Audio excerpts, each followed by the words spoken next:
Did you know there's a coordinated universal time? I bet you didn't know that. So apparently you can coordinate time universally. There's a number you can call or on the internet and you can find out what the coordinated universal time is. According to universal coordinates, you connect the dots in the universal coordinates and then you have the coordinated universal time. God knows it'd be not good to have an uncoordinated universal time. Gotta have it coordinated. So it's important to coordinate those coordination points in universal time. That's the big picture. That's the starry picture. I guess it takes precedence over Eastern Standard Time, Mountain Central Time, or Pacific Time. So what do we do with universal coordinated times?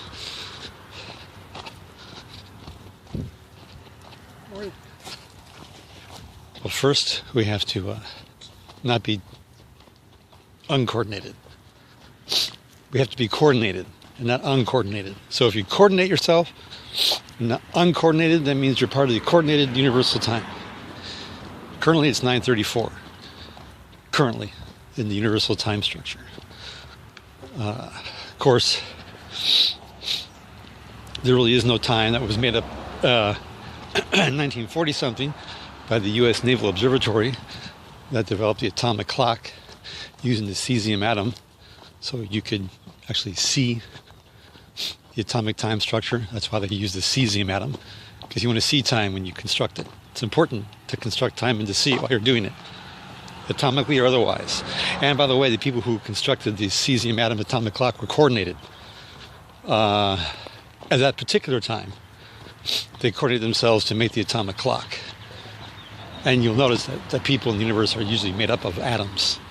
And the atoms themselves were coordinated together. So you've got atoms that are coordinated in time, in step with time. And atoms comprise probably most of the known universe. So that's how we define coordinated universal time atomically. First you get a clock, make up a clock, look at a clock, look at it atomically. If you have a wristwatch, kind of weird that we watch time on a wrist, isn't it? And how do we coordinate a universal time atomically with a wristwatch that's done by the hand? It's not an atomic clock or an atomic anything. It's just a wristwatch. By the way, that's currently the time on my wrist.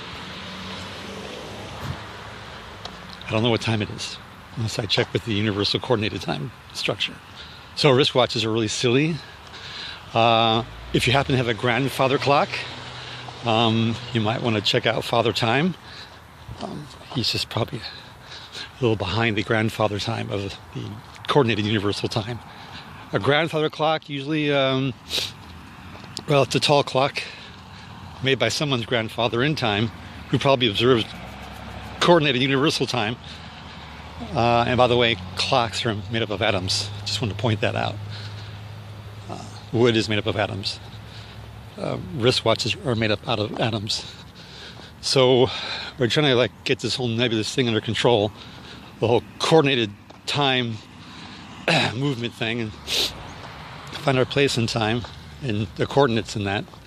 So we have a wristwatch, we've got clocks, we've got a grandfather clock. Kind of odd that we have Mother Earth and a grandfather clock and no grandmother clock.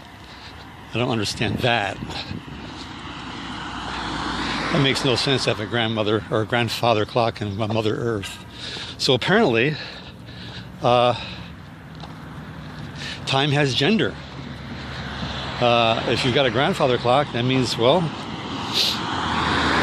Father Time has taken on new significance on Mother Earth. I wonder if Father Time and Mother Earth got together and had some strange things going on in bed. Probably. So we have overpopulation currently.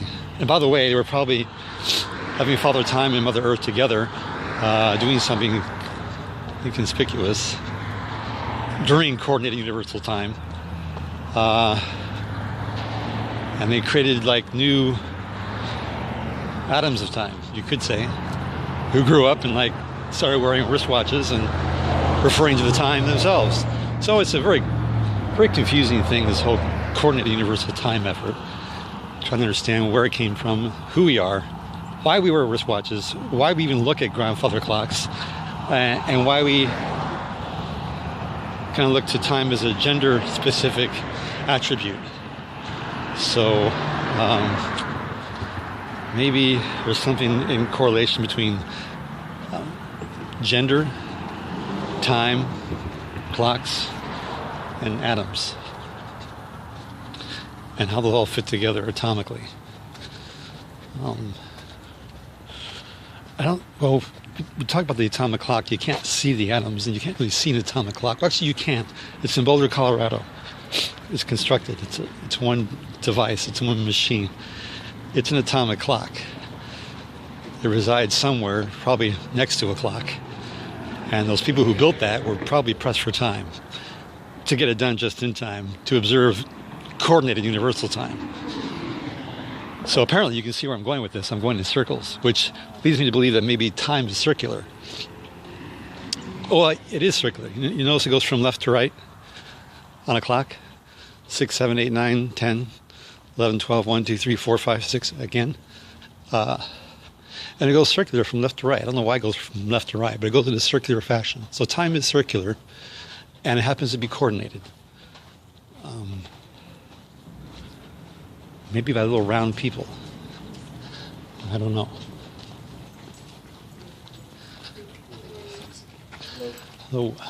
So if we have a universal coordinated time, maybe by little round people who observe that time. I'm not sure what time zone they're in. Actually, the atomic clock actually resides in Mountain Central Time in Boulder, Colorado. That is the Mountain Central Standard Time. First of all, it's in the mountains, which is centrally located where? Near mountains. And it's standard. So apparently time doesn't use a stick shift. It moves forward and travels standardly, at least in the Central Mountain Standard Time Zone. So this is very interesting how time works, especially with the atomic clock, and how it's just located in the Mountain Central Standard Time Zone near mountains. And then you've got geologic time. That's a whole other issue, the whole geologic time thing. So I think I'm pretty much out of time now. I've covered this whole time thing in a very timely fashion. And I still really don't understand it much. So we know that light travels in time. And if light travels in time and it has a diet, then it's time light or light time. So your light time and light travels 186,000 miles per second. That's pretty quick.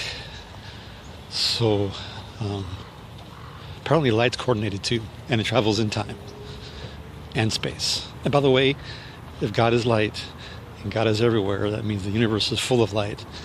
And probably the best time of all would be God time.